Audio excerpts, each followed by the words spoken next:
Going on, everybody? It's Jackie Terry once again, and I got text from my cousin, and he wanted me to bring out this photo a little bit more.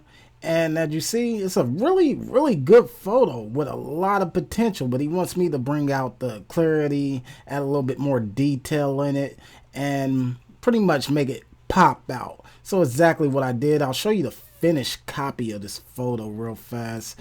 And as you see, I was able to do that. I bought out the depth and field a little bit, bought out more of the shadows and the highlights, and I also put them both in a different background as well. So I'm gonna show you guys exactly how I did this. A lot of photographers use Photoshop to really bring out their pictures as well as anybody else's picture. So anybody can have an ordinary pic, and with Photoshop you can actually bring it out and actually make it stand out to the point where it's almost like a 3D picture. It's like it's popping out of you, it's touching you, it's reaching you. So much detail and highlights. So let's get right to it. I'll show you guys exactly how I did this.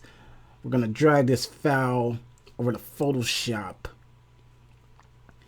and pretty much we're gonna be using mostly our guided tools, and immediately we're gonna go to the highlights, we're gonna go to the shadows, and what this is gonna do is gonna kind of brighten the picture up. It's gonna add more shadows, more depth into the picture.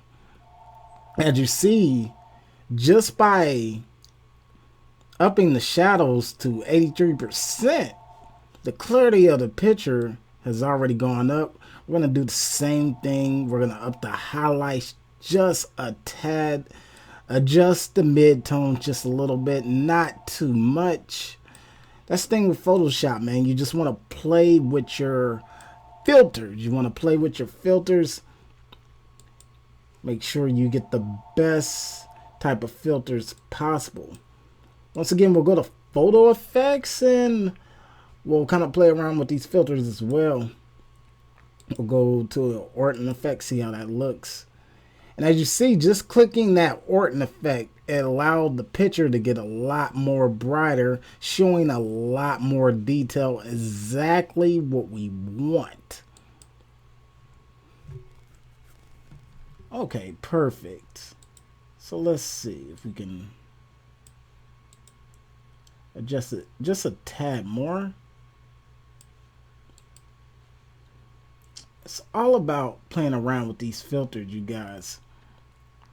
So now we want to control the depth and field. I want to kind of blur out the background so the main attention is on their faces.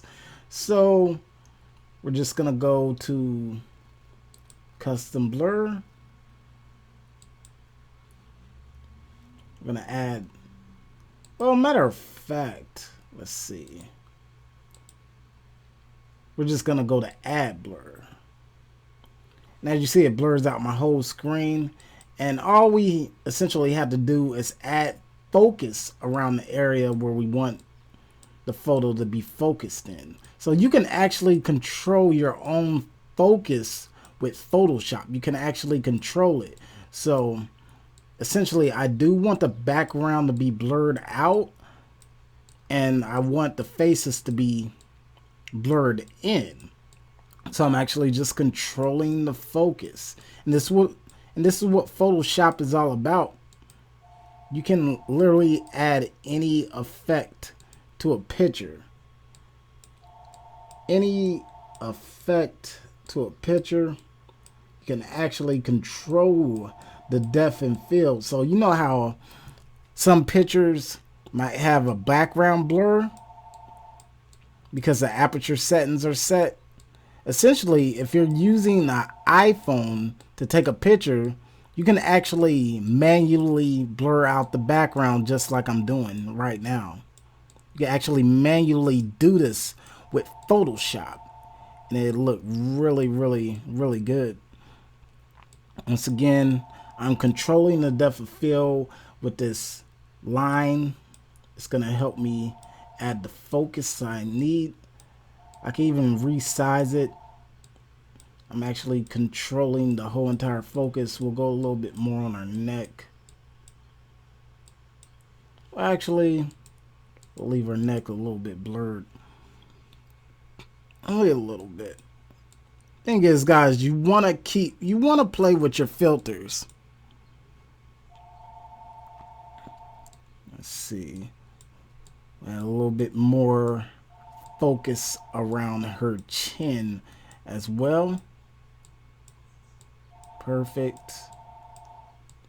As well as get some of the details in her hair. Perfect. Looks really, really good.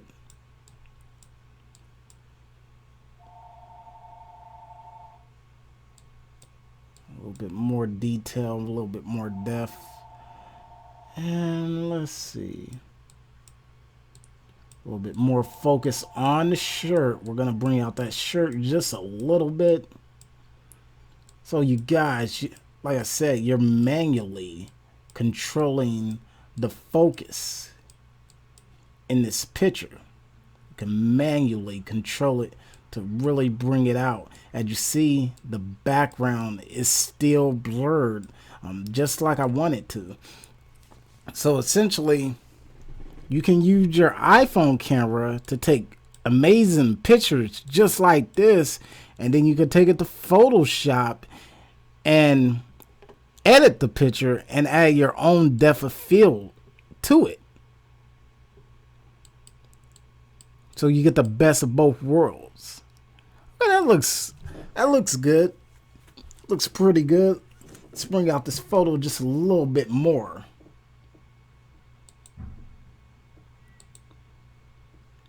Make it a little bit brighter, and we'll add a little bit more of a dreamier look to it. We'll add a motion blur to it. And as you see, this motion blur is really good. It gives it that sense of a dreamy feel. We'll actually brighten this picture up just a little bit, just a tad. Perfect. We'll go back to our shadows and just the color just a tad to bring it out even more.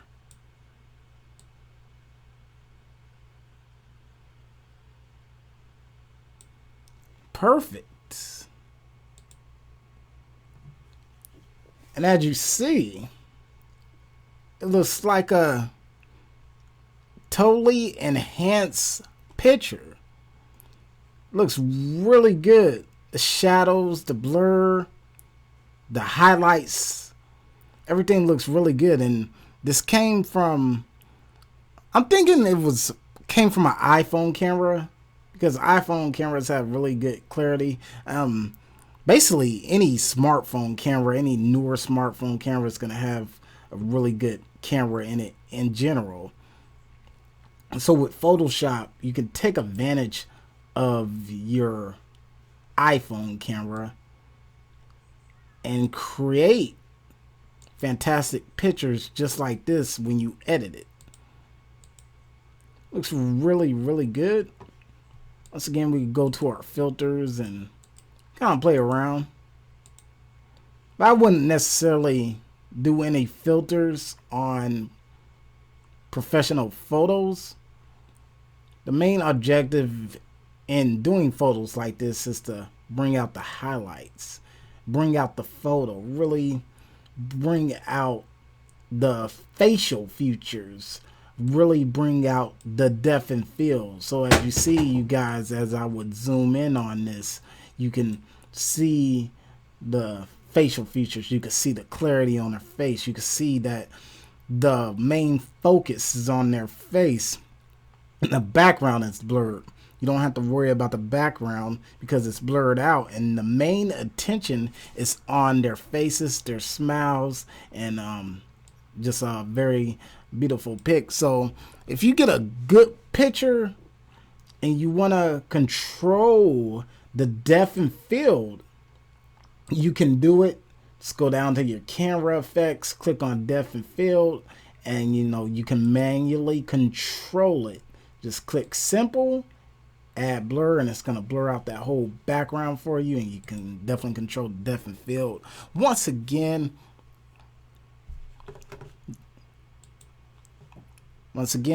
this is Jackie Terry, and hey, if you got a good photo, go ahead and edit it on Photoshop and make it better.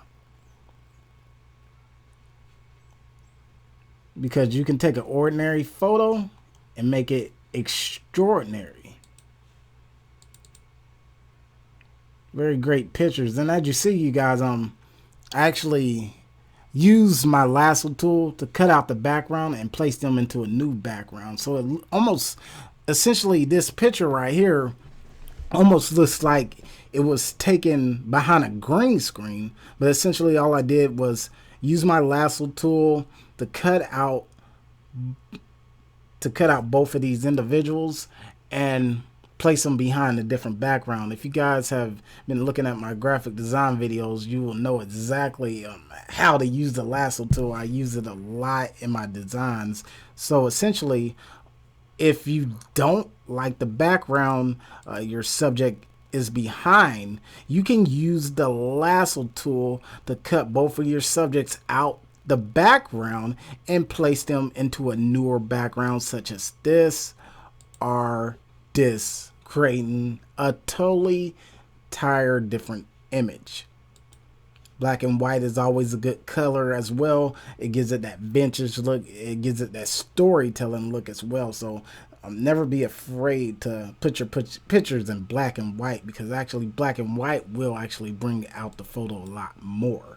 Once again, I'm Jackie Terry. My cousin was really happy with this pic. I was happy to do it for him. You guys, doesn't matter if you send me pics. If you send me any type of pic, I will edit it for you. It doesn't matter. You know, it's all about putting my skills to the test. And what better way to challenge myself is to get pictures from other people. So other people demand different things, so it's a challenge to me. Once again, I'm Jackie Terry, and this is how you enhance a photo.